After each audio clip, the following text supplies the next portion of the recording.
آپ پر ایک دفعہ تلبیہ پڑھنا واجب ہے. ایک دفعہ تلبیہ پڑھنا کیا ہے؟ تلبیہ کسے کہتے ہیں؟ لبیک لبیک لبیک لا شریک لک لبیک. خیر یہ ایک لائن ہے, اس میں 4 دفعہ لبیک ہے. کتنی دفعہ اس میں؟ 4. پھر پڑھیں لبیک اللہم لبیک لبیک لا شریک لک لبیک. پھر پڑھیں لبیک لا شریک لک لبیک ان الحمد والنعمت لک والملک لا شریک لک. ٹھیک ہے جی. یہ آپ کا تلبیہ احرام باندھنے کے بعد فرض یعنی ضروری کتنی دفعہ پڑھنا ہے؟ یہ تو آپ پر واجب ہے, لیکن سنت طریقہ یہ ہے کہ آپ اس کو مسلسل پڑھتے رہیں. کیا کرتے رہیں اس کو؟ اس کا معنی کیا ہے؟ اس کا معنی ہے لبیک اللہم, اے اللہ تیری بارگاہ میں تیرا گناہگار بندہ حاضر ہے. اے اللہ تیرا سیاکار گناہگار جس نے کوئی جگہ نہیں چھوڑی جہاں اس نے گناہ نہیں کیے ہوں گے. اس نے کتنے لوگوں کو پریشان کیا, غیبت کی, مسلمانوں کو تنگ کرتا رہا, اور آج ہمارے گھروں کا حال یہ ہے پاکستانی معاشرے کا کہ ہر گھر میں جادو نکلا ہوا ہے. ادھر ہی چھوڑ کے جانا یار سب کچھ, ادھر نہ لے کے جانا, ادھر نہ جا, ادھر بھی جا کے فون پہ کہتے ہیں نہ مالک کے گھر جانا, ادھر ہی چھوڑ دو سب کچھ. نبی علیہ السلام کا فرمان ہے, سرکار فرماتے ہیں اس بندے نے میری شریعت کا انکار کر دیا جس نے جادو جادو جادو کا ورد کیا.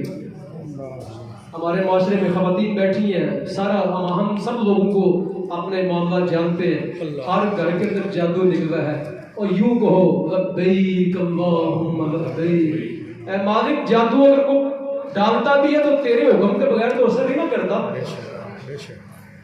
اور اگر کوئی 1000 گناہ بھی کر لے, یعنی 1000 لاکھوں درجے وہ کوشش کر لے, تب جادو اس کا اثر کرے گا؟ نہیں کرے گا. تب بھی کس کے حکم سے کرے گا؟ اللہ کے حکم, بِإِذْنِ اللَّهِ. کیا کرے گا؟ تو اس مالک کی بارگاہ میں متوجہ حسبنا اللہ و نعم الوکیل نعم المولا. نبی کریم علیہ السلام جب جنگ بدر کے موقع پر تشریف لے گئے تو اس وقت جب 1000 بندے کا لشکر کھڑا تھا تو وظیفہ کون سا پڑا تھا؟ ادھر کون ہے؟ جادو کس نے کیا؟ اے پرجائی نے. جادو کس نے کیتا؟ ساس نے. جادو کس نے کیتا؟ چاچے نے, تائے نے, پھوپھی نے. اے سارا یہی معاشرے کا رونا ہے. ادھر سامنے کون تھے؟ 1000 کافر کھڑا تھا. 1000 کون تھا؟ اب چاچے تائے سے تو لوگ یہاں پہ اتنے ڈرپوک ہیں, لیکن مصطفیٰ کے سامنے کتنے لوگ کھڑے تھے؟ 1000 کافر. وہاں میرے مصطفیٰ نے کیا کیا تھا؟ بتاؤ کیا کیا تھا؟ بولو یار, حسبنا اللہ و نعم الوکیل نعم المولا و نعم النصیر. اے اللہ تو مجھ کو کافی ہے, اے اللہ تو مجھ کو کیا ہے کافروں کے سامنے وظیفہ تو مسلمان کا یہ ہو, اور ادھر گھر میں جادو پڑ جائے تو کبھی سٹاف گئے تو کبھی سرگودے روڈ کے چکر لگتے ہیں. ادھر نہیں کہہ سکتے حسبنا اللہ و نعم الوکیل نعم المولا و نعم. مصطفیٰ کو یہ وظیفہ کافی ہے تو تمہیں اور مجھے نہیں یہ کافی آ سکتا؟ اور جب حضور کو یہ وظیفہ کافی ہے تو کیا تیرے اور میرے لیے یہ کافی نہیں ہے؟ تیرا جادو جو ہے وہ سرگودے روڈ سے نکلے گا, سٹاف گئے سے نکلے گا, لالے موسے سے نکلے گا, کھالیے سے نکلے گا. خدا کا خوف کرو یار. یہ عمرہ کرنے سے پہلے یہ ساری غلط فہمیاں معاف کر کے جاؤ. کو جو کیا یا اللہ, ادھر بیٹھے بیٹھے کو یا اللہ جو مجھ سے غلطی یہ ہوئی, میں نے اپنے مسلمان بھائی پہ شک کیا. بتاؤ کس نے کہا آپ کو آپ کے گھر میں جادو اس نے ڈالا ہے؟ میری طرف آپ اشارہ کرو, میں نے کیا ہے. آپ کو وہی آئی ہے, میں نے کی ہے. سب شک ہے. سب کیا ہے؟ ایک دعا اس میں موجود ہے, ابھی میں پڑھ کے سناؤں گا. بیت اللہ کا ایک طواف کرتے دعا موجود ہے, 4تھے چکر کی یا 5ویں کی. اس میں بندہ دعا کرتا ہے یا اللہ مجھ کو شک والی زندگی سے بچانا. یا اللہ مجھ کو کسی مسلمان پہ شک نہ ڈالنا. ادھر تو شک ہے ہی کس پر؟ بھائی پر, بھابھی پر, بھتیجے پر, چاچے پر, پھوپھی پر, چاچے پر, تائے پر. ان حالات میں عمرہ کرنے جاؤ گے تو خدا کی قسم اللہ ناراض ہوگا. ادھر ہی معاف کر دو سب کو, جو آج تک کہا ہے وہ معاف کر دو. معافی مانگو رب سے کہ یا اللہ مجھے اپنے کسی مسلمان بھائی پہ کوئی گلہ نہیں ہے. کسی پہ کوئی گواہ نہیں ہے. اگر کسی نے کیا تو خدا جانے اور ہو جائے بس. اچھا جی بات واپس آ جائے. اب آپ نے کیا کیا جی؟ احرام باندھ لیا اور 2 رکعت نفل پڑھ لیے. عمرے کی نیت کیا ہو گئی؟ ہو گئی. عمرے کی نیت ہو گئی.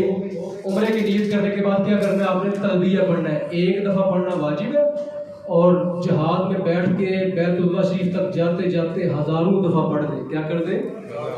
آتا ہے نا سب کو؟ پھر پڑھیں ایک دفعہ سارے پڑھ دیں. لبیک اللہم لبیک. سارے ایک دفعہ میرے پیچھے پڑھیں. لبیک اللہم لبیک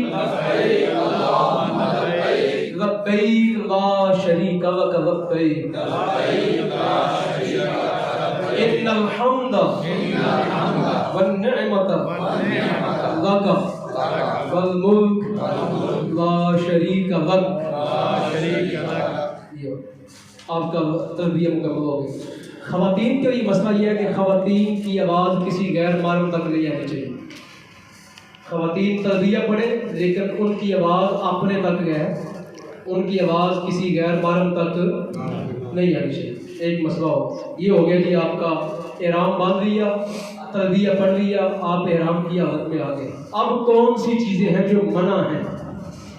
اب سنیے کون سی چیزیں منع ہیں احرام باندھنے کے بعد. احرام باندھنے سے پہلے خوشبو لگا لیں. احرام باندھنے سے پہلے کیا کر لیں؟ اپنے ناخن کاٹ لیں. جو بال آپ نے اتارنے جسم کے وہ اتار لیں. ٹھیک ہے.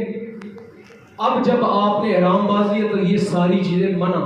یہ ساری چیزیں کیا ہو گئی؟ منع.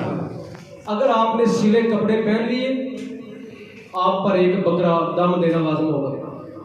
اگر آپ نے ناخن کاٹے تو آپ پر کیا ہوگا؟ دم دینا لازم ہوگا. اپنی پاؤں میں چپل پہن لے. کون سی پہن لے؟ چپل پہن لے جس کا اوپر والا حصہ اوپر اس کے نہ ہو.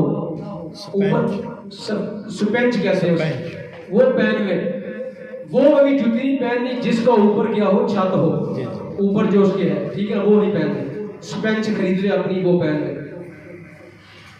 اس کے بعد آپ نے سوا کپڑا نہیں پہننا, خوشبو نہیں لگانی, ناخن نہیں کاٹنے. اگر آپ نے یہ کام کیے تو آپ پر کیا لازم آئے گا؟ ایک دم. آپ پر کیا آئے گا؟ ایک دم لازم آئے گا. دم لازم آئے گا. قربانی دینی ضروری ہوگی. پتہ ہے بکرا کتنے کا ہے وہاں پہ؟ یہ میرے ابھی گجرا بابا سے دوست گئے ہیں اپنی پوری فیملی میں, تو ایک مسئلہ ہو گیا, ان سے غلط ہو گیا. مسئلہ کیا ہوا بتاتا ہوں آپ کو, آگے جا کے بتاتا ہوں, پھر وہ بتاتا ہوں, دم نہیں بتاتا ہوں. اچھا جی, یہ چیزیں آپ نے نہیں کرنی کیونکہ اللہ اور اس کے رسول نے کیا کر دی؟ منع کر دی. کیا کر دی؟ منع. اگر آپ نے یہ کوئی کام کیا تو آپ پر دم دینا کیا ہو جائے گا؟ لازم. اچھا جی, احرام باندھ لیا. اب آپ احرام باندھنے کے بعد پہنچ گئے کہاں پہ؟ Jeddah airport. کہاں پہنچ گئے؟ Jeddah airport. الحمدللہ. جدہ ایئرپورٹ پہنچے. وہاں سے آپ کو حضرت لے کے نکلیں گے, گاڑی میں بٹھائیں گے, سارا کام کریں گے. جب ہم گئے تھے تو ہم جب جدہ پہنچے تو جدہ پہنچنے کے بعد ہمیں یہ نہیں پتہ چل رہا تھا کہ ہماری گاڑی کون سی ہے. 80 بندوں کا گروپ تھا, خواتین بھی تھیں اس میں. جس بندے نے ہمیں بھیجا تھا وہ اس نے ہمیں پوری رہنمائی نہیں دی تھی. آپ کے ساتھ حاجی صاحب جا رہے ہیں, آپ